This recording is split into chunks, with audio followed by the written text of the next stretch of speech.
Então, mais uma vez, querido, eu gostaria de agradecer, então, pelo convite, né, à casa aí, na pessoa da Evanise, a todos que nos acompanham, da Inglaterra, da Europa, enfim, de todos os lugares que estiverem conosco neste momento.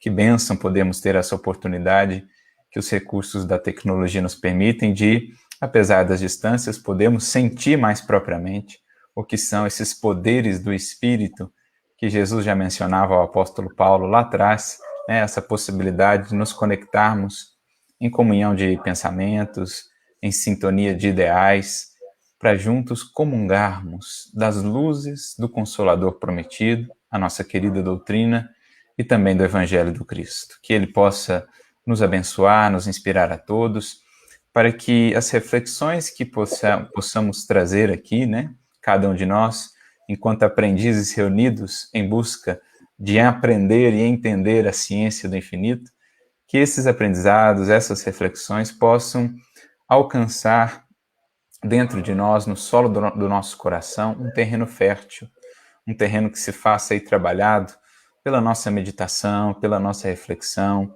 pelo nosso cuidado com a vida interior, para que em acolhendo as sementes que os bons espíritos nos trazem, as lições do Cristo, possamos de fato fazer delas sementes que germinem, sementes que floresçam, sementes que frutifiquem para a nossa vida e também, naturalmente, para a vida como um todo, para os outros corações. É esse o nosso intuito.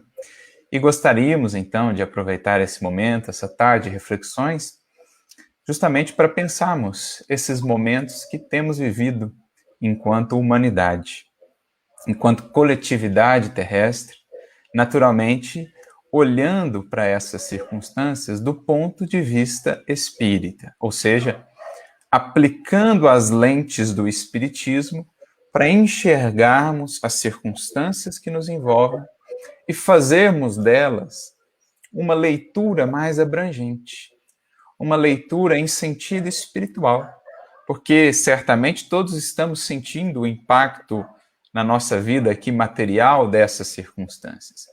Mas o mais importante, o mais essencial, é meditarmos que tipo de convites, que tipo de apelos, circunstâncias como essa, que abalam aqui a vida material, nos fazem também em sentido espiritual.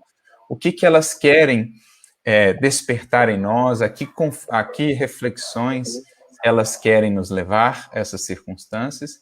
Então, a nossa proposta nessa tarde aqui é nos utilizarmos dos recursos que essa ciência do infinito, como Kardec define o Espiritismo, nos dá, para que possamos olhar para as circunstâncias de maneira assim não tão estreita, não tão limitada pelo aqui, pelo agora, pelo imediato, pela visão material das coisas. É claro que as questões materiais têm a sua importância fundamental também, mas é preciso, né, deixar isso muito, muito claro sempre para nós. É preciso caminharmos vida fora com essa consciência muito desperta de que somos espíritos, que o espírito preexiste e sobrevive a tudo, até mesmo à morte, como aprendemos, e que as principais lições, como os principais valores de aprendizado que circunstâncias como essa nos propõem, dizem respeito ao nosso espírito, e não tanto apenas ao ser encarnado, que agora atende por esse nome, tem essa profissão, ou mora em esse lugar, ou neste ou naquele lugar. Então, meditarmos em sentido espiritual sobre as luzes aí, né, do Consolador prometido e também do Evangelho, uma mensagem de Emmanuel que separamos, que julgamos muito pertinente para esse nosso momento. Qual é o apelo à renovação? Daí o título que propusemos. Quais são os convites, né, de reflexão que essas circunstâncias nos têm proporcionado, né? Essa reclusão, esse momento de recolhimento, de retraimento, o que isso tem nos proposto. E para iniciar a nossa reflexão, nós vamos lá a uma lei que está registrada por Kardec no Livro dos Espíritos, né? Uma das 10 leis morais, na divisão didática que Kardec faz da lei divina. Lembrando que essa divisão é uma divisão didática, ela nada tem de absoluto, e Kardec, bem como os espíritos, fazem questão de frisar isso. Ele apenas compartimenta determinados assuntos, né? de acordo ali com, dando ali títulos, né? Lei de destruição, lei de sociedade, assuntos que têm uma correlação mais estreita entre si, mas no fundo a lei divina ela é una, né? Ela está integrada num todo. Poderíamos pensar um diamante. O diamante ele é uno em si mesmo, ele é um todo, mas ele tem várias faces. Então, cada uma dessas faces seria uma dessas leis morais que Kardec apresenta, mas que está diretamente relacionada com as demais. Então, a lei de destruição ela é entendida na sua totalidade quando eu analiso também conjuntamente com a lei de sociedade, com a lei de conservação, com a lei de reprodução, com a lei de justiça, enfim, quando a gente faz essa análise mais integral, né, mais abrangente. Mas lá na Lei de Destruição, de Livro dos Espíritos, das questões 737 em diante, Kardec e os espíritos da codificação vão tratar sobre os chamados flagelos destruidores. E aqui já vale abrirmos um parêntese, né? Essa palavra destruição, como muitas vezes nós encaramos a vida de um ponto de vista muito material, ela tem uma certa carga. Mas os espíritos começam tratando dessa lei de destruição já se esforçando por reconstruir isso para nós, né? Esse entendimento, essa percepção. Destruição como processo de transformação e aperfeiçoamento. Aliás, essa é uma característica, digamos assim, da própria matéria, da experiência material. Tudo na matéria está se destruindo para se renovar, se destruindo para se transformar. Assim, até mesmo as sociedades, as civilizações, se a gente vai olhando a história, a gente vai tendo processos de fechamento de ciclos, né? Destruição de determinados valores, de determinadas estruturas, de determinadas configurações, para estabelecimento de outras e assim sucessivamente. Então, a primeira coisa que nós temos que renovar, enxergando a vida de fato como espíritos, e eles vão falar, quando tratam dos flagelos destruidores, lá na questão 738A, por exemplo, ou na 737 mesmo, como a gente olha tudo do ponto de vista do corpo, essas coisas nos parecem assim, impactantes demais, mas quando se enxerga pela perspectiva do espírito, pelas lentes da ciência do infinito, aquilo que era impactante demais, a destruição, passa a ser entendida ali também nos propósitos que ela tem, nas finalidades a que ela se destina, no que ela gera, no que ela prepara. Então é como se eu conseguisse ver mais além. E o que antes era destruição, ou seja, um ponto, né, um ponto final ali, na verdade, passa a ser uma vírgula para um novo estado de coisas, para uma nova configuração de coisas, né? Não há mais pontos finais, há simplesmente vírgulas, novos parágrafos, novas páginas dentro da dinâmica aí do livro da vida. Então, isso é importante, a gente já renovar esse nosso entendimento, para que palavras ou expressões como flagelos destruidores não tenham para nós esse impacto que geralmente tem. Mas nós queríamos destacar aqui um trechinho da resposta dos espíritos à questão 737, quando Kardec pergunta justamente com que fim, né, Deus permite ou Deus submete a humanidade a esses chamados flagelos destruidores. E a resposta deles digamos assim, muito simples, né, muito lúcida, no sentido de que eles vão dizer, olha, esses flagelos, como os chamais, na verdade, se olharmos do ponto de vista espiritual, eles vão preparar determinadas mudanças, eles vão estimular e impulsionar determinadas mudanças no seio da sociedade, da civilização, que não fosse assim, né, demorariam talvez muito mais tempo. É claro que não são eles os únicos recursos que existem para a transformação da sociedade. E, aliás, é essa justamente a pergunta seguinte, Kardec. Deus não teria outros meios para fazê-lo? E eles dizem, claro, e o faz todos os dias. Quais são esses outros meios? A ciência está aí, né? A revelação, as várias revelações que a humanidade já recebeu, especialmente o Evangelho do Cristo, nós poderíamos citar, no nosso caso, espíritas, a doutrina espírita.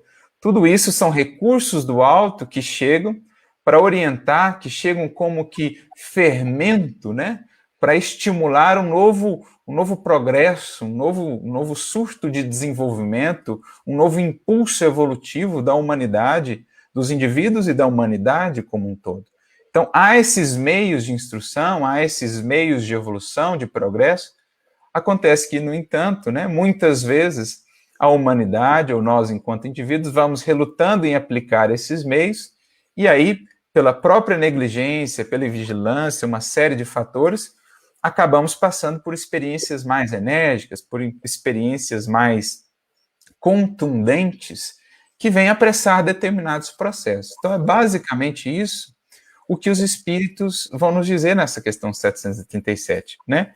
Como eles dizem lá, ó, no finalzinho da resposta, essas subversões, porém, são frequentemente necessárias para que mais pronto se dê o advento de uma melhor ordem de coisas e para que se realize em alguns anos o que teria exigido muitos séculos.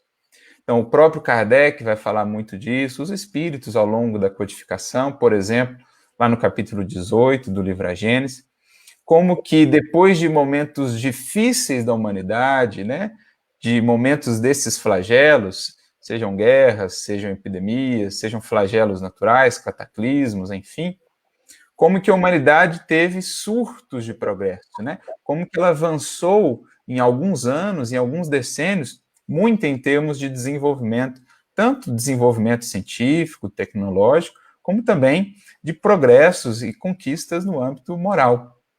Então, eles têm essa finalidade também de acelerar determinados processos, porque é como se eles nos orientassem a um determinado caminho, né? Como se eles fossem um apelo mais enérgico a determinadas transformações. Porque diante de crises, especialmente de provações coletivas, como as que vivemos, as coisas se tornam mais claras, digamos assim. Por exemplo, o que é supérfluo e o que é essencial. Diante de uma crise, de uma provação, de um momento de mais dificuldade, a gente passa a refletir com mais clareza sobre o quanto a gente julgava, né, de coisas, de aspectos, de valores que eram essenciais, mas que não eram, e o quanto a gente não valorizava tanto aquilo que de fato é essencial. Então, há uma mensagem muito bonita de Emmanuel, no livro Justiça Divina, capítulo 17, chamado Exames, em que ele vai trabalhar exatamente isso. Ele vai dizer assim que a dor ela é um agente de fixação, expondo-nos a verdadeira fisionomia moral. Então, nas experiências mais difíceis, coletivo ou individualmente, a gente se mostra melhor em que condição estamos, de fato, né? Quais são as nossas verdadeiras feições morais, espirituais, quais os pontos frágeis, quais os pontos fortes, quais os pontos precisam ser melhorados, fortalecidos. Então, ela nos revela a experiência difícil, uma crise, um flagelo, ele mostra a humanidade tal qual é, né? Tal qual ela é, as suas fragilidades imensas, como nós temos visto, né? Toda essa tecnologia que nós temos, mas o quanto ainda somos frágeis em muitos aspectos, o quanto temos ainda a ajustar aqui e acolá, especialmente nas nossas relações entre as nações, entre as coletividades. Então, ela é reveladora a prova, a experiência difícil, a dor. E ele segue dizendo, Emmanuel, nessa mensagem, né? O sofrimento ele é como que um fotógrafo oculto, ele deslinda os aspectos mais íntimos do ser, ou seja, ele nos mostra os do coração. Cada problema que nos visita, ele diz, é como que uma espécie de raio-x, mostrando-nos determinadas zonas do nosso ser, as mais fortes, as mais frágeis. Cada prova, cada dificuldade é como um banho de agentes químicos, ele diz, testando, né, os nossos sentimentos, os nossos ideais, para avaliar ali a sua saúde, o seu equilíbrio. Então, é mais ou menos isso que a gente vai percebendo, né, e que os espíritos querem realçar. Em momentos como esse, a gente é constrangido a pensar melhor os valores essenciais da vida, as finalidades maiores da vida, lidando com as circunstâncias aparentemente caóticas no exterior, a criatura ela é convidada também a olhar mais para si, a buscar alguma base mais segura, onde edificar o seu equilíbrio, a sua paz, e por isso muitas vezes se volta para si mesma, né, num mergulho mais profundo. Então, esses processos exteriores, esses processos de flagelos na matéria, muitas vezes redundam também em grandes processos de transformação espiritual, individualmente e coletivamente. Mas eu gosto dessa expressão que ele usa aqui, né? Ou que o Espírito que respondeu usa aqui, ele diz: para que mais pronto se dê o advento de uma melhor ordem de coisas. Algumas outras traduções vão colocar um melhor estado de coisas. Isso é muito interessante, porque nós, como aprendemos com a doutrina, nós estamos passando por uma grande transição, que não é marcada só por um processo, não é esse processo apenas o grande definidor dessa transição. É mais um dos processos, mas esse processo como um todo de transição, desde lá do advento do Consolador, ele já vem se operando, né? Se pararmos para pensar mais além, desde a vinda do Cristo, já começa a se estabelecer mais propriamente a construção desse novo mundo, desse novo tempo que os Espíritos vão denominar um mundo regenerado, que vai ser marcado por uma nova ordem de coisas, um novo estado de coisas. O que os Espíritos querem dizer com isso, né? Uma melhor ordem de coisas. Uma melhor ordenação, um melhor ordenamento de como a humanidade se configura, se porta aqui na vida material. Então, uma mudança na nossa ordenação no que diz respeito à relação com o corpo, à relação com o trabalho, à relação com a natureza, à relação com o próximo, as questões econômicas, as questões políticas, etc. Nós temos aí uma série de coisas a serem melhor ordenadas, a serem ajustadas, para que tenhamos, enfim, bases mais sólidas dessa humanidade do porvir, mais justa, mais fraterna, mais integrada às leis divinas, mais harmonizada com o planeta, com a natureza, consigo mesma, nas relações interpessoais, na relação do indivíduo para consigo mesmo. Então é toda uma ordem de coisas que precisa ser mudada. É como se a gente fosse mudar, de fato, as bases e os pilares da sociedade. E uma mudança como essa não é simples, né? Se uma mudança em nossa casa, se uma reforma em nossa casa já nos demanda, assim, às vezes, tanta paciência, né, tanta serenidade, já nos causa, assim, tantos transtornos, entre aspas, que dirá uma mudança em escala macro, dos fundamentos da sociedade, né? Dos fundamentos da sociedade, porque não dá para acreditarmos que chegaremos ao mundo regenerado conservando determinados fundamentos que já estão em si mesmos muito gastos. E os resultados aí estão ainda. Os problemas que ainda temos em nível de humanidade, né? O egoísmo, a indiferença, o consumismo desequilibrado, gerando esgotamento do planeta, dos recursos. Esses pilares não sustentarão uma humanidade do porvir, uma humanidade de fato alinhada com as leis divinas. Então, por vezes, esses fundamentos se abalam, ou pelo menos acontecem coisas que vêm abalar esses fundamentos para que repensemos. Será que esses fundamentos realmente serão capazes de sustentar uma humanidade regenerada? Uma humanidade renovada? Ou será que não está na hora da gente rever alguns fundamentos? É isso que eles querem dizer com essa ordem de coisas que os espíritos querem, ou melhor, que essas circunstâncias vêm nos propor a olhar e a mudar, né, a modificar. Daí a ideia do apelo à renovação. E para, digamos assim, corroborar essa nossa reflexão, um trechinho que recentemente li de um artigo na Revista Espírita, né, nós temos alguns artigos bem interessantes na Revista Espírita, que trata, por exemplo, dessa questão dos flagelos destruidores, especialmente de questões de epidemia, por exemplo.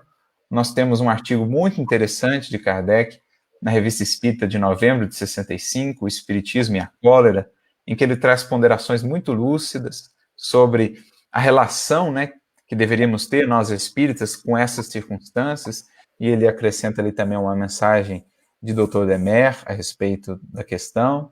Nós temos 2 artigos, um na revista de julho de 1867 e outro na revista de novembro de 68, são artigos complementares que tratam de uma epidemia nas Ilhas Maurício, né, que foi ali contemporâneo de Kardec, esse acontecimento, e ele traz reflexões a esse respeito, numa correspondência com o indivíduo de lá. E no artigo de 68, de novembro de 68, ele traz ainda 2 mensagens interessantes, especialmente algumas falas ali, uma mensagem do espírito Clélio do Plantier e outra mensagem do espírito Dr. Demer, novamente. E a gente separou 2 trechinhos, assim, que a gente queria destacar dessas mensagens, que vêm justamente nos mostrar esse apelo, né, esse convite que circunstâncias como essas fazem para nós enquanto indivíduos e para nós enquanto humanidade, a essa renovação, a essa mudança do estado ou da ordem de coisas. Então, no primeiro trechinho da fala de Clélio do Plantier, ela diz assim, que esses perigos, eles tornam a criatura humana inventiva. Ou seja, em momentos, em circunstâncias limite como essa, nós aprendemos, digamos assim, a transcender, né? Aquilo que eram as soluções de sempre já não mais satisfazem. Então, a gente tem que mobilizar muito das nossas potências, das nossas capacidades, individual e coletivamente, para buscar outros caminhos e outras soluções. Por isso que, depois desses momentos, a humanidade tem grandes surtos de progresso, né? Porque é o ser humano que é como se ele chegasse assim, ó, eu cheguei num obstáculo intransponível. Imaginemos um rio. O rio vai sempre aprendendo a contornar os obstáculos, mas chega um obstáculo que ele não consegue contornar. O que ele faz? Ele não tem outro caminho a não ser crescer, ganhar volume e passar por cima. Ou seja, é o que acontece em obstáculos mais difíceis para a humanidade. A gente se torna mais inventivo, a gente se torna mais criativo, a gente se une mais à inspiração do alto e a gente abre campo para grandes desenvolvimentos, né? Do ponto de vista científico mesmo, do ponto de vista moral, a gente vai tendo que renovar as nossas relações, a gente vai tendo que repensar a nossa interação de uns para com os outros ou entre nações, né? Vai ganhando mais espaço o trabalho em equipe, a solidariedade, a cooperação, embora ainda as velhas expressões do egoísmo que resiste, né? Que tenta ainda permanecer, mas a gente já vai vendo esses movimentos. E ela diz mais, eu não sei se o espírito é feminino ou masculino, o Clélio do Plantier, eu acho que é feminino, enfim. Mas ela diz lá que quando a gente não encontra também apenas soluções do ponto de vista material, quando os recursos materiais não nos parecem suficientes diante de uma crise, de uma circunstância difícil, a criatura humana volta-se também mais às questões espirituais, que é aquilo que nós falávamos, né? Ante a impermanência lá fora, as circunstâncias como que caóticas lá fora, o ser humano, ele volta-se àquilo que é intrínseco dele, afinal de contas, ele é um espírito, né? Aquilo que é intuitivo, de que algo existe que é mais estável, algo existe que é mais permanente, e por isso ele se volta mais para dentro em momentos como este. Então, esse é o primeiro ponto que nós queríamos destacar, essa fala de Clélio, do Plantier. Depois, um pequeno trecho da fala de Dr. Demer, que ele usa uma analogia muito interessante, né? Ele diz assim, lá na sua mensagem, entramos cada vez mais no período transitório. Então, veja, a transição não é um momento, né? Não é, bom, esse fato ele marcou então a transição. É um período transitório. E esse período já havia começado lá, percebam? Né? Mais de 150 anos atrás. Já havia começado esse período. E nós estamos ainda em vias, né? Nas dores do parto de uma nova humanidade. Então ele prossegue. Entramos cada vez mais no período transitório, que deve levar à transformação orgânica da Terra e à regeneração dos seus habitantes. Os flagelos são instrumentos de que se serve o grande cirurgião do universo, olha a analogia que ele faz com Deus, o grande cirurgião do universo, para extirpar do mundo, destinado a marchar para frente, os elementos gangrenados que nele provocam desordens incompatíveis com o seu novo estado, com a nova ordem de coisas. Então é como se ele estivesse dizendo que, assim, nós, enquanto humanidade, enquanto civilização, nós temos alguns elementos aí gangrenados. O organismo social tem alguns elementos aí, né, tem alguns órgãos, tem algumas partes adoecidas, já gangrenadas, e que, por vezes, essas experiências mais enérgicas dos flagelos vêm ser justamente o movimento do bisturi do cirurgião do universo, podando, né, ou nos convidando a podar, a cortar, a remover determinadas coisas, determinadas posturas ou valores que não se coadunam, que não se harmonizam com essa nova ordem de coisas da humanidade, do porvir. Então a gente pode pensar, por exemplo, né, do ponto de vista espiritual, quais que são essas enfermidades? Quais que são, como dizíamos lá no exemplo, né, aqueles pilares gastos, aqueles fundamentos frágeis que não haverão de perdurar nessa humanidade do porvir? Daí eu me recordo, por exemplo, de Kardec, ou dos espíritos, na questão 799, quando tratam com Kardec ali da finalidade do espiritismo, eles vão dizer assim: o materialismo é uma das chagas da sociedade. Então, qual que é uma das coisas aqui, né? Um desses elementos gangrenados que precisa ser cortado? O materialismo. Então, quando o mundo material entra em crise, a gente vê como o materialismo é frágil. E a gente passa a perceber, não dá para pensar numa humanidade do porvir harmonizada, mais justa e fraterna, sem olharmos para essa questão. Então, uma enfermidade física, uma epidemia, nos leva a pensar, às vezes, numa epidemia espiritual que já vemos nutrindo por muito tempo e que só agora a gente começa a pensar mais profundamente. Né? Outro aspecto, lá na questão 917, Kardec, no comentário, lembrando que essa questão trata do egoísmo, e Kardec diz assim, que nós precisamos combater o egoísmo como se combate uma enfermidade epidêmica. Então Kardec está dizendo, gente, a principal epidemia, a uma que está aí há muito mais tempo e que a gente não tem tratado, é a do egoísmo. É dessa que decorrem os maiores males da humanidade. Então, é muito interessante essa analogia de Dr. Demer. Né? Experiências como essas são como que esse bisturi, nos convidando a fazer esses cortes, esses ajustes, a remover da sociedade determinados valores, determinados modos de configuração que a têm adoecido. Então, a gente é convidado a repensar de fato, né? A gente vai entendendo esse apelo que o alto nos traz, que as circunstâncias nos trazem, a renovação em sentido espiritual. Claro, também, para que possamos debelar também as dificuldades materiais, mas, essencialmente, o que é mais premente de modificarmos, pensando nesse porvir, são justamente esses pontos que estão aí adoecidos no organismo social. Citamos dois, mas poderíamos citar outros tantos, o imediatismo, o hedonismo, no fundo, todos vão decorrer dessa relação intrínseca, como diz Kardec e como dizem os espíritos na questão 917, uma relação intrínseca que há entre materialismo e egoísmo. Da união desses dois nascem ou decorrem os verdadeiros males da humanidade. Né? Lembrando que a humanidade é formada por espíritos. Os corpos são vestimentas que têm a sua finalidade evolutiva, mas essencialmente os nossos males dizem respeito ao espírito ou aos espíritos que somos.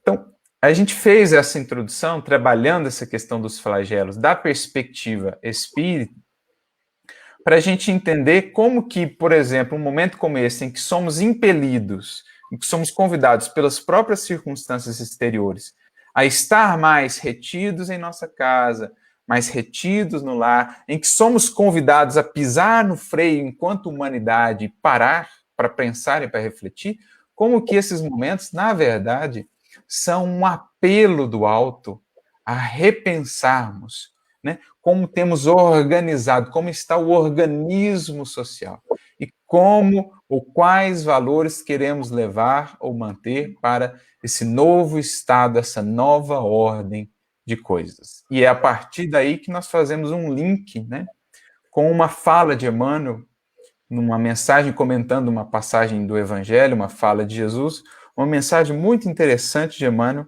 que está no livro Fonte Viva, capítulo 147, em que ele vai justamente nos apresentar esses elementos gangrenados do organismo social e nos alertar, né, nos apresentar como que Jesus, ou como que as circunstâncias, né, orientadas aí também pelo alto, por vezes nos convidam a parar, a frear, para analisar como está esse organismo, né? Como está a saúde da humanidade como um todo e aquilo que vislumbramos para o porvir.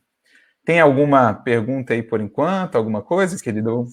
Sim, Roberto, sim, Arthur, nós estamos com 3. Você gostaria que eu lesse as 3 ou uma de cada vez que fica melhor para você? Vai lendo uma de cada vez, a gente vai vendo. Então, o primeiro foi o Roberto, que colocou assim: como lidar com o nosso orgulho e aceitar a lei de destruição, sendo que é necessária para a continuidade da humanidade? Olha, vai ter muito a ver com a mensagem que a gente vai ler do Emmanuel, mas no fundo vai estar relacionada aí com esse voltar-se para nós mesmos, né? Adotarmos aí uma postura interna de humildade que nos conduz à resignação e que nos leva a extrair, mesmo de circunstâncias as mais difíceis, as luzes e os tesouros espirituais que elas nos trazem. Porque se não há resignação, se não há humildade, se eu estou na postura de orgulho, eu me fecho às experiências que a vida propõe. Todas elas, independentemente de quais sejam, trazem lições. O orgulhoso, como ele está numa posição muito cheio de si, em que não há espaço para o novo, o orgulhoso é bem a figura do copo cheio, né? É bem a figura daquele que olha para trás, para aquilo que já caminhou e não para frente, para aquilo que tem por caminhar, que é a posição do humilde. Ele não reconhece muitas vezes a necessidade de mudança e por isso se fecha a toda proposta de mudança. E muito menos se resigna ante uma experiência difícil, uma experiência desafiadora. Por isso, na ordem das bem-aventuranças, Jesus coloca primeiro bem-aventurados os pobres de espírito, ou seja, humildade, e depois bem-aventurados os aflitos, ou seja, porque serão consolados os resignados, aqueles que se resignam e que aprendem a tirar da aflição o que ela pode nos ensinar, né? A diferença entre o bem e o mal sofrer. Se não há humildade, por isso ela é a primeira da bem-aventurança, tampouco há resignação, que é a segunda bem-aventurança. Né? E tampouco, se não há resignação, há aprendizado, há crescimento diante da aflição. Qual o melhor recurso de humildade? Conhecermos a nós mesmos, né? Já dizia André Luiz, estude a si mesmo, porque sem esse estudo é impossível ser humilde, ou não chegaremos a ser humildes, e sem humildade é impossível ser feliz. Então, acho que aí a gente vai complementar aqui com a orientação de Emmanuel. A próxima é o Gabriel Bonilha, diz assim: Arthur, vários de nós têm notado uma recente intensificação das atividades durante o sono. Por favor, comente. Obrigada. De fato, a gente tem percebido, né? A gente que é médium às vezes sente isso ainda em maior intensidade, porque de fato, né? O trabalho no mundo espiritual ele se intensifica em momentos como esse de maior provação, até porque muitas vezes se forma na Terra, de um modo geral, né? Uma psicosfera de desesperança, de medo, por aqueles que não têm encontrado aí as bases da fé e da confiança, às vezes se deixam envolver nesses processos. Naturalmente, os processos de influenciação espiritual perniciosa se intensificam e os processos de trabalho no bem da espiritualidade bondosa se intensificam justamente também para contrabalancear esse processo. E há também os próprios processos de desencarne, né, em maior número, que vão mobilizando aí falanges de acolhimento, de amparo a esses espíritos que vão chegando no mundo espiritual. Então, a importância de momentos como esse de realmente nos prepararmos para o sono, para a nossa atuação em desprendimento. Há uma mensagem muito bonita, se eu não me engano, é do Calderaro, no livro Instruções Psicofônicas, ou no Voz do Grande Além, num dos dois, né, aquela parceria de mensagens psicofônicas do Chico com Arnaldo Rocha, chamada Além do Sono. É uma mensagem muito interessante, muito pertinente para momentos como esse, a preparação devida para aproveitarmos as horas do sono também para instrução, para trabalho, para colaborarmos com a espiritualidade amiga. Muito bem, sejam todos bem-vindos os demais que estão chegando, e a Graziane coloca assim: se percebo o meu íntimo abalado e noto desequilíbrios interiores, mesmo com gratidão no coração pela doutrina consoladora espírita, e me percebo como cálice iluminado pela doutrina, mas ainda vazio de sentimentos, como André Luiz fala nos Mensageiros, mesmo na minha infância espiritual, como faço nos dias de hoje para encher esse cálice? Ô, querido, você citou aí uma passagem tão bonita, que é essa aí dos mensageiros, né, no capítulo 1, o diálogo de André Luiz ali com Narcisa, quando ela fala desse processo, né, ela e André Luiz estão conversando sobre o processo que André Luiz vivia, né, de esvaziar o seu cálice do vinho das velhas ilusões do mundo para abrir o seu cálice para a água viva do Cristo. E ela mesmo traz orientação lá para ele, né? Ela diz assim: vamos trabalhar no bem, meu amigo, porque esse trabalho é o que de fato permite que essa água viva possa fluir através de nós, alcançando os outros e preenchendo naturalmente o nosso cálice, né? Nós temos aí o recurso da prece, nós temos o recurso do estudo, tudo isso vai enriquecendo a nossa alma de luz, vai abrindo as comportas do nosso coração para acolher essa água viva que verte da fonte superior, né, do Criador, do Cristo, mas abrimos também a esse trabalho no bem. Agora estamos fisicamente, de certo modo, mais limitados, mas lembrando, trabalho é toda ocupação útil. Quanto trabalho no bem não podemos fazer de casa, orando pelas pessoas, né, ajudando as pessoas por meio de uma ligação, por meio de uma conversa, por meio das mensagens que transmitimos, por meio da nossa postura, da nossa exemplificação de confiança, enfim. É essa orientação que André Luiz recebe lá de Narcisa. Como ela diz, né, preciso cresçamos para o Senhor, né, para que o Senhor e as suas lições cresçam também para nós. Uhum. Nós passamos a você novamente. Então, avançando aqui, como nós dizíamos, né, feita aquela introdução e aquela analogia muito interessante, né, desses processos de flagelo, esses processos de provação coletiva, como cirurgias, né, que o cirurgião do universo vai operar no tecido, no organismo social, de modo a remover, a nos auxiliar, a nos estimular a remover determinados elementos gangrenados que têm prejudicado a harmonia, a saúde desse indivíduo coletivo que somos enquanto humanidade, dessa individualidade coletiva que somos. E para ilustrar isso, né, fazendo uma correlação até mesmo com esse momento que vivemos de maior insulamento, de pausa, digamos assim, em relação às nossas atividades rotineiras, né, de mais estada conosco mesmo, de mais reflexão em nossos lares, enfim. Há uma mensagem de Emmanuel no livro Fonte Viva, chamada Refugia-te em Paz. Está no capítulo 147. E ele vai comentar um versículo que foi registrado pelo evangelista Marcos.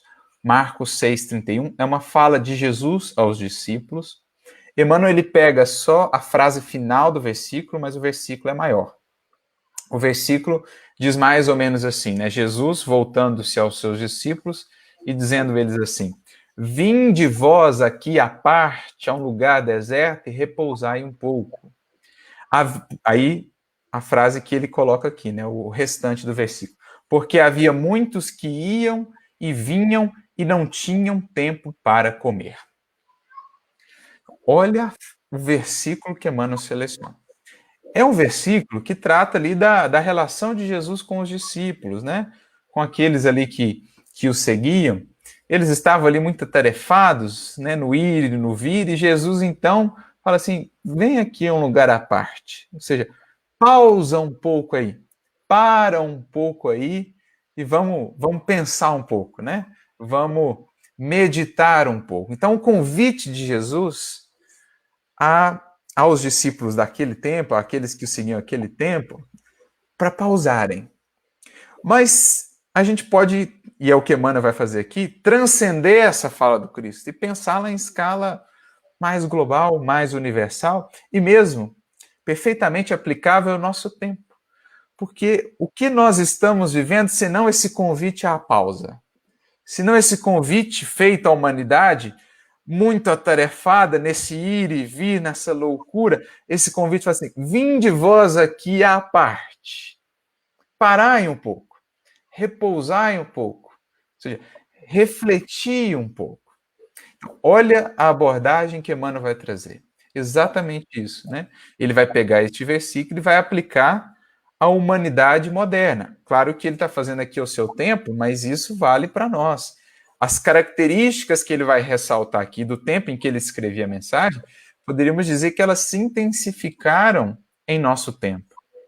E a gente vai ver como essa mensagem ela é propícia, ela é importante para aquilo que estamos vivendo. Então, Emmanuel começa dizendo assim: o convite do Mestre para que os discípulos procurem lugar à parte, a fim de repousarem a mente e o coração na prece, é cada vez mais oportuno. Cada vez mais oportuno. Então, repousar o coração, não no sentido, aquele convite de Jesus lá para que repousassem, não é no sentido de inércia, de ociosidade. Quando Jesus, no Evangelho, nos convida a repouso, ele está falando de outro tipo de repouso. É claro que há o repouso do corpo, que é essencial para todos nós, né? Dentro de certos limites. Mas o repouso sobre o qual Cristo fala no Evangelho é um repouso muito mais profundo. Quando ele diz assim, né, a frase famosa: vinde a mim todos vós que estáis cansados e sobrecarregados, e eu vos darei descanso. Esse descanso que o Cristo promete não é o da inércia, não é o das facilidades, não é o da ausência de lutas. Quem imaginasse isso era só olhar para a vida dos seus discípulos. É só olhar para a vida de um Pedro que a gente vai ver que não teve esse descanso. Só olhar para a vida de um Paulo que a gente vai ver que não teve esse descanso. Ele está falando de um outro descanso. Qual descanso?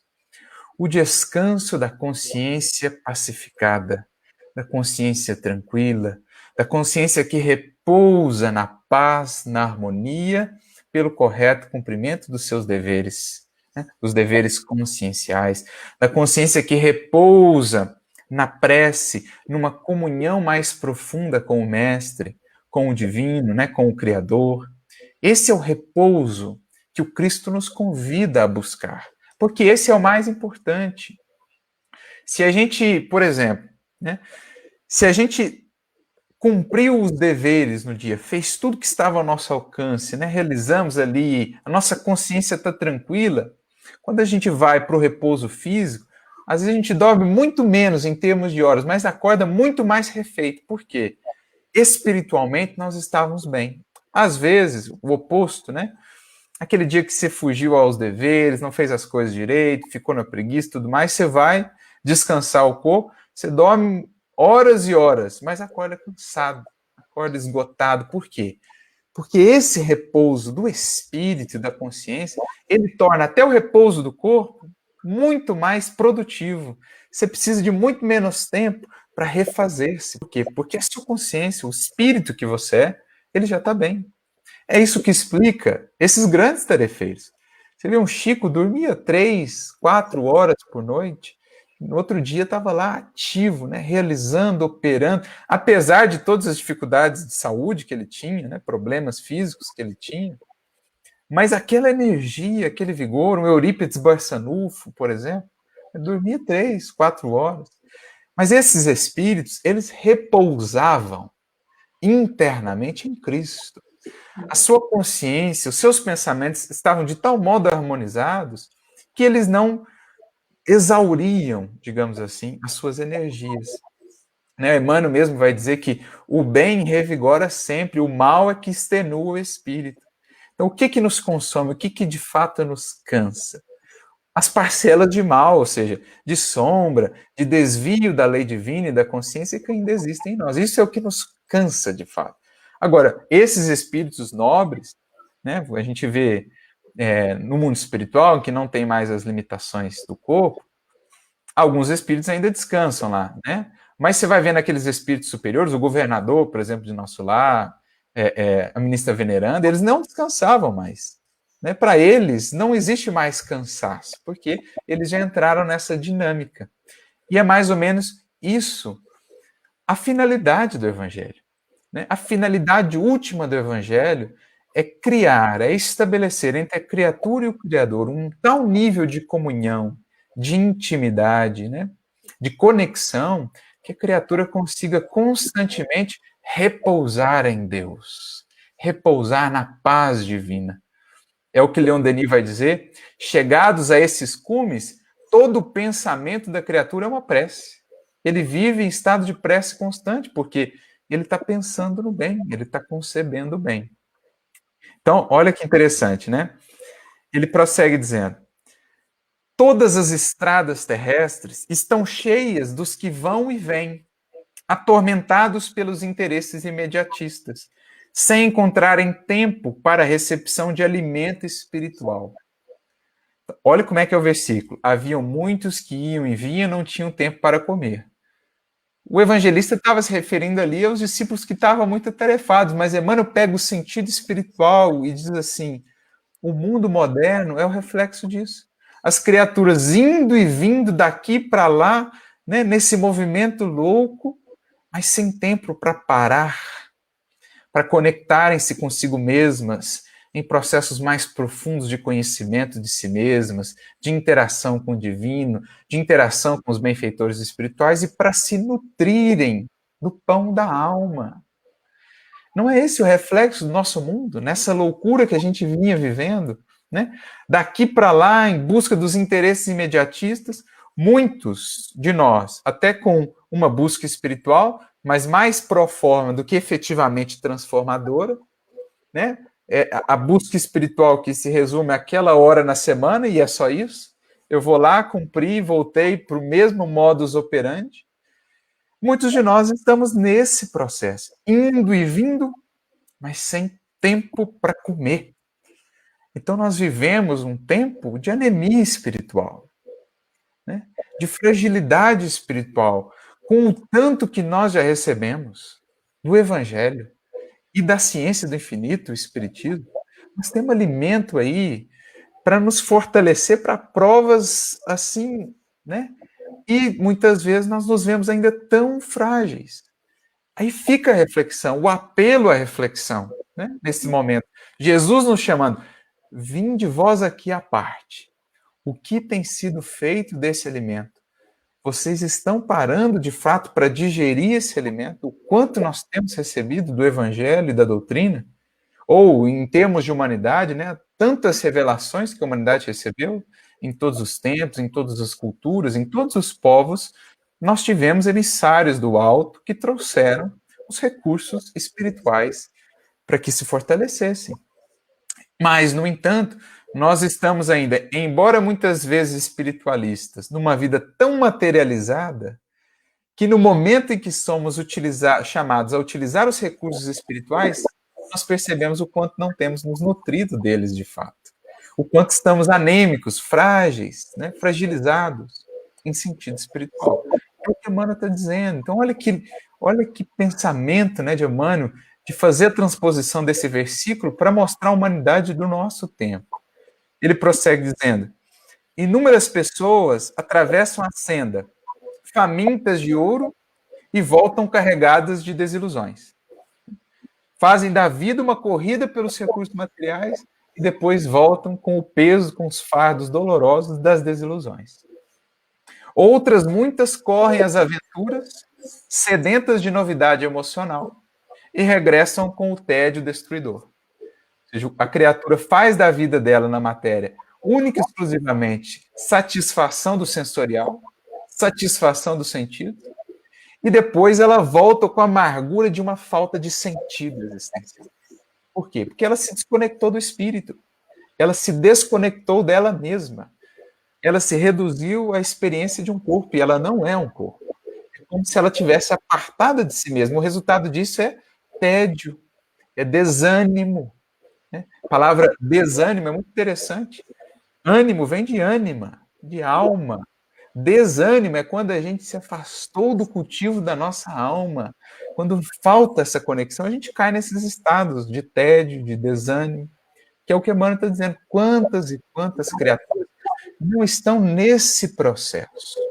Então, uma experiência como essa é o convite de Jesus. Para, freia, olha esses elementos gangrenados, né, do nosso ser espiritual, que precisam ser modificados, que precisam ser tratados, e também em sentido coletivo.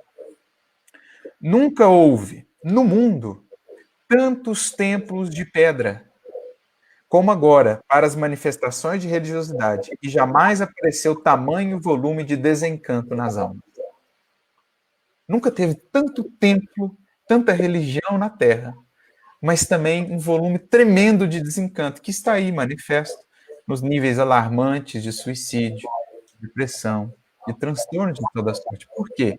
Alguma coisa não está ajustada na nossa experiência religiosa ou espiritual. A gente está tratando muitas vezes esses recursos espirituais ou a nossa experiência religiosa como simplesmente mais um ato mecânico da existência material. Nós estamos reduzindo a experiência espiritual a mais uma experiência material. E a gente não consegue, então, fazer essa devida conexão de encontrar sentido, né? De deixar que o espiritual invada a nossa experiência material e a transcenda e a ilumine. Né? Nós queremos muitas vezes descer a experiência, nós queremos materializar, melhor dizendo, a experiência espiritual, mas temos que trazer a experiência espiritual para que ela ilumine, para que ela transcenda a nossa experiência material. Então, esse nível de desencanto está aí. Emmanuel mesmo tem uma outra mensagem muito interessante, que foi psicografada, inclusive, em Paris, quando o Chico foi fazer a visita aí com o Valdo Vieira, lá em Paris, né? No livro Entre Irmãos de Outras Terras, uma mensagem que se chama Supercultura e Calamidades Morais, em que ele faz esse paralelo, né, entre o avanço da tecnologia, do desenvolvimento científico humano, mas, ao mesmo tempo, o avanço das calamidades morais, a angústia, né, os processos obsessivos de influência perniciosa, porque a criatura não consegue controlar, né, conhecer, quanto mais governar, controlar emoções, pensamentos. Então ele vai fazendo esse paralelo, e é o que Emmanuel, ele mais uma vez, está dizendo aqui. Nunca houve tantas expressões de religiosidade, mas o desencanto ainda está aí, porque nós estamos materializando a espiritualidade, e não espiritualizando a nossa materialidade, a nossa vivência na matéria. A legislação trabalhista vem reduzindo a atividade das mãos, como nunca. No entanto, em tempo algum surgiram preocupações tão angustiosas como na atualidade. Ainda mais nesses momentos agora em que a nossa relação com o trabalho vai mudar tanto, né, por conta da tecnologia. Muitos trabalhos vão deixar de existir, outros vão surgir. E o Emmanuel já havia predito isso, falado isso com o Chico lá atrás, né, como que o advento, né, o desenvolvimento da tecnologia viria, digamos assim, eximir a humanidade de trabalhos mais materiais, mais físicos, para que ela tivesse também mais tempo para voltar-se para si em outros trabalhos agora, dizendo respeito ao ser imortal, né? Trabalhos anímicos, trabalhos de desenvolvimento de potências, mas nós ainda não temos aprendido a lidar com isso. Muitas vezes esse tempo extra que tem sido liberado pela tecnologia está se convertendo em desequilíbrio, na nossa má utilização da tecnologia, na má utilização do tempo, não para coisas que edificam ou transformam, mas para coisas que são inúteis, muitas vezes, ou que nos prendem, né, à materialidade. As máquinas da civilização moderna limitaram, ao que ele diz, né, espantosamente o esforço humano. Todavia, as aflições culminam, presentemente, em guerras de arrasamento científico. Então, toda essa tecnologia, se por um lado trouxe enormes vantagens de conexão, por exemplo, de deslocamento, de interação, por outro lado, muitas vezes essas mesmas tecnologias são as utilizadas na destruição entre nós mesmos. O Emmanuel, naquela mensagem que citei da supercultura das calamidades morais, aliás, em outra mensagem chamada Supercultura, no livro da Esperança, ele diz: Nós aprimoramos as tecnologias da medicina, dos hospitais, para encher muitos desses hospitais com os feridos das nossas próprias guerras. Então, veja como é essa contradição humana ainda, né? Na relação com a tecnologia e na correta aplicação dessa tecnologia. Avançou a técnica da produção econômica em todos os setores, selecionando o algodão e o trigo por intensificar-lhes as colheitas. Mas, para os olhos que contemplam a paisagem mundial, jamais se verificou entre os encarnados tamanha escassez de pão e vestuário. Então, embora o aperfeiçoamento das técnicas de produção, o campo hoje produz muito mais do que há séculos atrás, de produção, de fabricação, de distribuição, ainda nos vemos a braços com imensos problemas no que diz respeito às faltas mais elementares de alimento para pessoas, de vestuário, necessidades básicas, apesar de todo esse progresso. Aprimoraram-se as teorias sociais de solidariedade e nunca houve tanta discórdia. Teorias as mais belas, de uma sociedade mais justa, mais fraterna, mas tanta discórdia, tanta polarização no âmbito da política, no âmbito dos debates, que nos impedem de dar as mãos para chegar a aplicar essas teorias de melhoria, né? Para que tenhamos, de fato, sociedades mais justas. Então, se por um lado nós temos avanços, em certo sentido, esses velhos elementos gangrenados, quais sejam o nosso egoísmo, o nosso materialismo e tudo que decorre disso, seguem criando imensos problemas para o organismo social como um todo. Como acontecia nos tempos da permanência de Jesus no apostolado, a maioria dos homens permanece no vai e vem dos caminhos, entre a procura desorientada, ou seja, sem rumo, e o achado falso. Quando eu estou sem rumo, eu acho que achei alguma coisa, quando na verdade não achei ainda nada, em termos de conquista efetiva que me possa trazer paz. Então é a criatura que sai buscando um monte de coisas no mundo, em busca de saciar uma sede, que só as buscas interiores poderão saciar.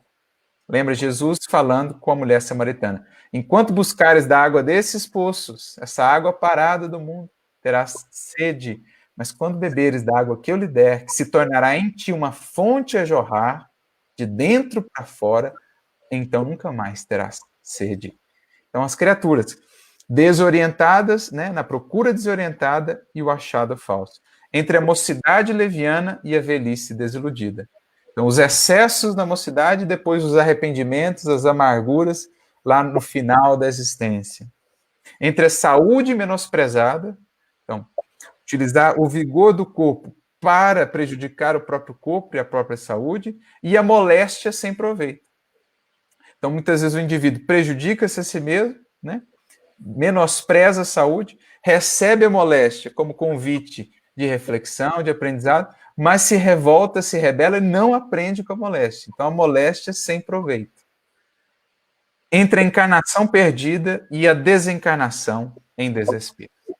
Então, é esse ir e vir e não ter tempo para parar e pensar e nutrir a alma de luz para saber, de fato, como nos conduzir pela existência.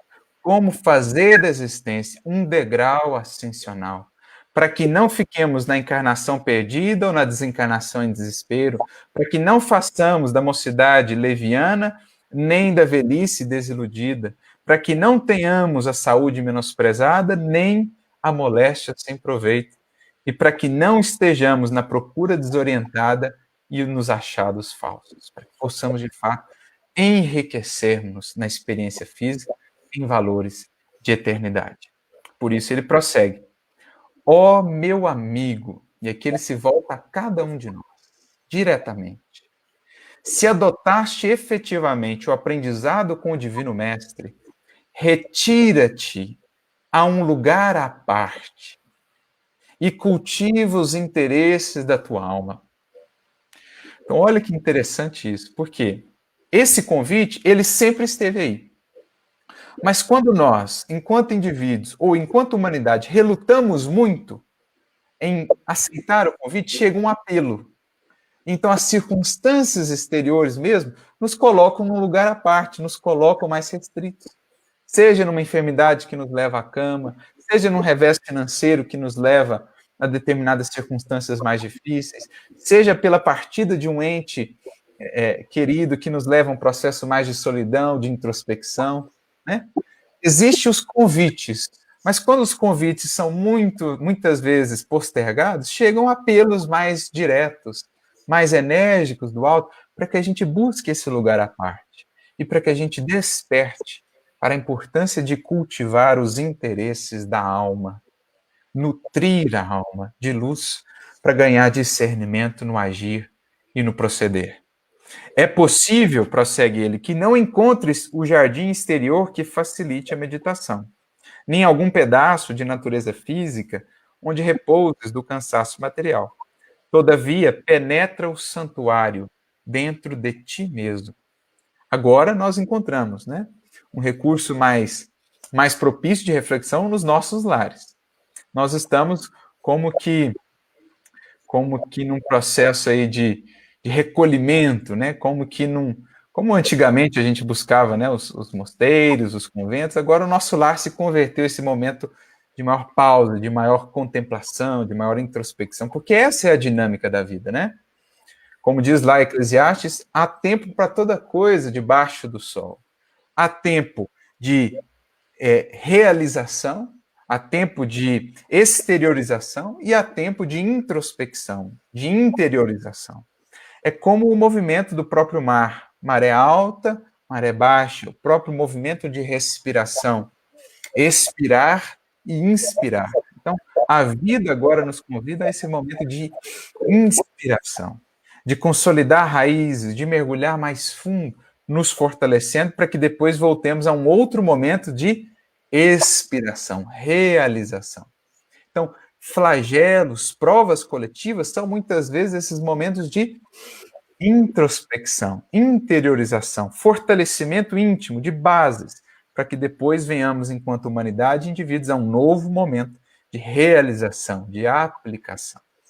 Buscando, então, nesse momento de interiorização, o nosso santuário interior. Há muitos sentimentos que te animam há séculos, imitando em teu íntimo o fluxo e o refluxo da multidão. Aquela multidão que a gente vê Jesus alimentando no monte, ela não é só fora de nós. Há uma multidão em nós que precisa do pão do Evangelho. Precisamos aprender a multiplicar o pão para essa multidão interna também. É uma série de emoções, de pensamentos, de ideias cristalizadas que estão dentro de nós há séculos, nesse movimento de fluxo e refluxo desorientado, porque não temos parado e feito como Jesus orientou: assentai a multidão, e então ele dá o pão. É o que nós precisamos fazer, assentar essa multidão interna e distribuir o pão do Evangelho, que nutre, que cura, que transforma essa multidão em nós. Nós somos uma legião. Aquela resposta, né, que o Espírito dá a Jesus: qual é o teu nome? Quem és tu? Sou legião, porque somos muitos. Nós somos muitos. Quantas personalidades não estão vivas aqui ainda? Né? A vaidade que eu trago lá de uma encarnação passada, que eu era um reconhecido filósofo, sei lá, está aqui vivo às vezes. O orgulho que eu trago de uma reencarnação lá atrás, em que eu era da corte, está aqui. A revolta que eu trago de um camponês que fui lá atrás, está aqui. Essa multidão está aí, ela precisa do pão do Evangelho, que acalma, que transforma, que induz ao perdão, à renovação, enfim. Então ele diz, né, há muitos sentimentos que por séculos em nós estão nesse fluxo e refluxo. Passam apressados do teu coração ao cérebro e voltam do cérebro ao coração, sempre os mesmos, incapacitados de acesso à luz espiritual. Então, nessa dinâmica muito veloz, muito alucinante da vida exterior, nós não paramos para ver essa dinâmica também muito alucinante da vida interior. Então, a gente muitas vezes entra nesse processo, né, de um excesso na vida exterior, na vida material, digamos assim, de realizações, de operação, justamente porque não queremos ver ou lidar com esse excesso, com esse fluxo e refluxo da vida interior. Né? Porque isso demanda de nós muitas coisas, demanda de nós muita coragem, muita humildade, e às vezes a gente tenta fugir desse olhar para a multidão interna, mergulhando-nos na multidão externa, adotando esse comportamento de multidão, entrando nesse turbilhão insano das buscas materiais, da vida material, esquecendo-nos dessa multidão que precisa ser alimentada, precisa ser pacificada. São os princípios fantasistas de paz e justiça, de amor e felicidade que o plano da carne te impôs. Em certas circunstâncias da experiência transitória, podem ser úteis. Entretanto, não vivas exclusivamente ao lado deles. Exerceriam sobre ti o cativeiro infernal. Então, claro que as buscas na matéria têm a sua utilidade, a sua razão de ser, o seu momento adequado, mas viver única e exclusivamente para isso é viver num cativeiro infernal. Ou seja, embora livres lá fora, enquanto humanidade, nós estávamos presos às nossas angústias, às nossas dores. Então, o que o alto fez, ou o que as experiências nos propuseram? Para e percebe que aquela liberdade que julgávamos ter não era assim tão livre. E para e percebe que, às vezes, essa restrição que agora estamos vivendo é o caminho para a verdadeira liberdade, se soubermos aproveitar isso para mergulhar em nós e rompermos essas algemas de ilusão que nos prendem, né, a esse estado de desarmonia. Se entrarmos em nós e fizermos essa cirurgia moral, removendo essas partes gangrenadas que, naturalmente, haverá de repercutir na humanidade como um todo. É o alto, né, são as circunstâncias fazendo à humanidade esse apelo de renovação. Para, todo esse movimento está desordenado. Olha a saúde, olha o que de fato está adoecido, não só os corpos, mais do que isso, olha para o adoecimento do espírito. Refugia-te, conclui ele, no templo à parte, dentro da tua alma, porque somente aí encontrarás as verdadeiras noções de paz e justiça, do amor e da felicidade reais a que o Senhor te destinou. Então, isso vale para nós, enquanto indivíduos, e, naturalmente, em escala para nós, enquanto humanidade. Essa pausa, no fundo, é um apelo à renovação. Um apelo para que entremos, enfim, nesse templo interior, buscando a estabilidade que o mundo transitório, o mundo material, não nos pode dar. Buscando sanar as verdadeiras chagas, que não dizem respeito ao corpo, mas antes ao espírito, para que então possamos encontrar e estabelecer, de fato, as bases da paz, da felicidade verdadeiras, as bases dessa humanidade do porvir que todos nós tanto ansiamos. E possamos, então, entender esse momento nessa perspectiva espírita, entendendo as possibilidades que nos trazem, as reflexões a que nos convidam, o apelo de renovação que nos faz, para que possamos, enfim, consolidando bases mais seguras em nós, na comunhão com o divino, também contribuir e colaborar para que essas bases possam se estabelecer e se solidificar na humanidade como um todo, preparando novos e luminosos tempos que nos esperam a todos. Eram essas as nossas reflexões. Se tivermos aí mais alguns questionamentos, estamos acessíveis aqui, disponíveis. Tem sim, Arthur. A Maria Teixeira diz assim: se a pessoa passou pela epidemia, mas não entendeu, se revoltou, o que acontece com a pessoa? Bom, aí a pessoa em si mesma, ela já está colhendo, né, os frutos amargos da revolta, da rebeldia, que trazem para ela inquietude, que trazem para ela aflição, mas mais cedo ou mais tarde a criatura percebe o quanto essa postura perante a vida de rebeldia, de inconformação, de revolta, na verdade faz mal primeiramente a ela mesma, e mais cedo ou mais tarde ela percebe a necessidade de modificar esses quadros internos, buscando ali, pelos caminhos da humildade, pelos caminhos da compreensão, renovar a sua postura perante a vida, entender o que aquela circunstância tinha a trazer, enfim. A vida segue velando, o Criador, a sua providência, segue velando por cada um de seus filhos. E cada um vai, diante das circunstâncias que lhe são propostas, acolhendo-as dessa ou daquela maneira. Mas, lembremos, a lei está em cada um. E mais cedo ou mais tarde, cada um há de encontrar esse caminho em si, percebendo os tormentos voluntários que criamos para nós mesmos quando relutamos em nos afastar da lei de equilíbrio, a lei do amor, a lei da humildade e da paciência. A Andrea Rubia diz assim: Arthur, estou aqui pensando comigo que, apesar desse desafio, estou adorando estar recolhida e com minha família, que me preocupa de quando tudo passar e dever voltar um dia a dia. E outra questão é quando você diz que nesses momentos sabemos o que é necessário e supérfluo. Por favor, você poderia falar mais sobre essa questão? Olha, a grande ideia é justamente que a gente volte para o dia a dia com um dia a dia diferente, né? Que a gente volte a encarar a vida cotidiana, a rotina, o nosso trabalho, nossa relação com as pessoas, com os nossos familiares, com uma perspectiva diferente, reconfigurando aí muitas das nossas metas, muitos dos nossos objetivos, aprendendo mais, né, a valorizar mais a presença, o contato, os afetos, né, o tempo, as possibilidades de trabalho que o mundo nos dá para enriquecermos enquanto espíritos, né? Naturalmente que esse processo, sobretudo quando pensamos em termos de humanidade, esse processo de preparação de uma nova humanidade, ele vai ser desafiador. Essa é uma das provas pelas quais passaremos para ir aos poucos consolidando essas novas bases. Como a gente disse, nós temos muitas coisas a ajustar. Nós temos que melhorar a nossa relação com o planeta, nós temos muitas coisas a mudar no que diz respeito à economia, à política, a relações interpessoais, a relações entre as nações, a relações com o nosso corpo, com a nossa saúde. Ou seja, nós temos muitas coisas a ajustar, mas tenhamos bom ânimo, né? Tenhamos confiança, porque o alto segue nos amparando e nunca nos propõe desafios maiores do que possamos lidar, seja individualmente, né, para cada um de nós, ou seja enquanto humanidade. Né?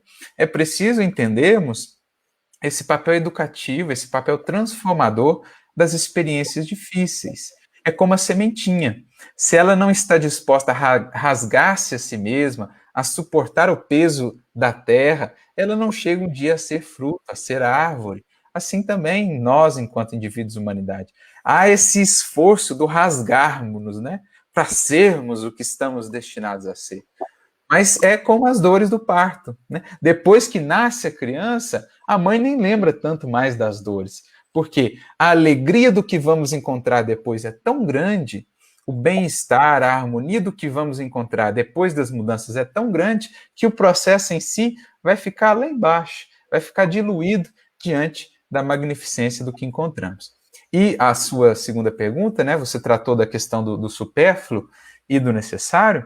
Eu me lembro sempre da questão 926 de O Livro dos Espíritos, em que os Espíritos dizem a Kardec que os nossos males estão na razão direta das necessidades artificiais que criamos para nós mesmos.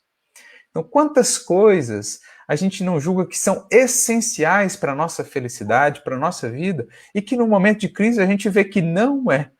No momento de crise, a gente vê claramente o que é essencial. A gente vê o valor da família, a gente vê o valor do afeto, a gente vê assim o quanto o dinheiro no excesso, a busca translocada não é tão essencial. A gente vê o valor do ter ali o que comer, do que ter o que se vestir, de ter a nossa moradia. A gente aprende justamente com isso também a pensar nos outros que nem isso têm, né? A gente aprende a ser mais solidário, a dor nos humaniza. Há uma passagem, inclusive, muito bonita, no capítulo 9 do Paulo Estevão, que é quando eles passam por uma grande tormenta no mar, em direção a Roma, né? Paulo está indo preso, e eles pegaram um navio que estava cheio, né? Cheio de trigo, 276 tripulantes, e chegando ali perto de Malta, começa uma enorme tempestade. E é bonito, né? Paulo vai tirando lições espirituais do acontecimento. Por quê? Qual que é a primeira coisa que eles fazem quando a tempestade começa? Eles começam a tirar a carga extra. Eles começam a jogar o trigo para fora, ou seja, tudo que era carga extra do navio foi sendo lançada fora. E aí, quando a coisa foi ficando mais difícil, né, eles foram se unindo, né? Paulo ali tentando manter a fé deles, falando da confiança e tal, e ele viu que estava todo mundo ali abraçado. Ali tinha centurião romano, ali tinha fenício, ali tinha judeu, ali tinha gente de tudo que é lado, de todas as condições, estava tudo ali abraçado, né? E Paulo tira uma lição e diz assim: vejamos, meus amigos, como a dor nos humaniza. Estamos aqui patrícios romanos, né, gentios, israelitas, estamos todos aqui abraçados, nos solidarizando uns com os outros por conta da experiência difícil. Veja como que no momento de crise nós já nos despojamos do que é inútil, que é a carga que eles tinham jogado fora do navio, assim também nossa vida. No momento de crise a gente vai aprendendo a mensurar o que realmente tem valor e o que é peso extra, aflição desnecessária que nós estamos criando. Vamos aprendendo a simplificar. E essa é a verdadeira definição de riqueza que os Espíritos nos trazem. Mais rico é o Espírito que tem menos necessidades, que vive a vida mais simples nesse sentido de menos necessidades. A Débora coloca, Arthur, nesse movimento de introspecção e autoconhecimento, como sabermos que estamos seguindo em bases cristãs? Nem sempre a escolha na vida real é fácil e sincera. Olha, nós temos aí um modelo que nos foi dado. Olha para o Cristo. Sempre que a gente tiver com uma dúvida, olhemos para o Mestre e façamos até essa pergunta para nós. Jesus seguiria por esse caminho? Será que eu vejo essa atitude que eu estou pensando em tomar no Cristo? Será que eu vejo essas palavras que eu estou pensando em falar no Cristo?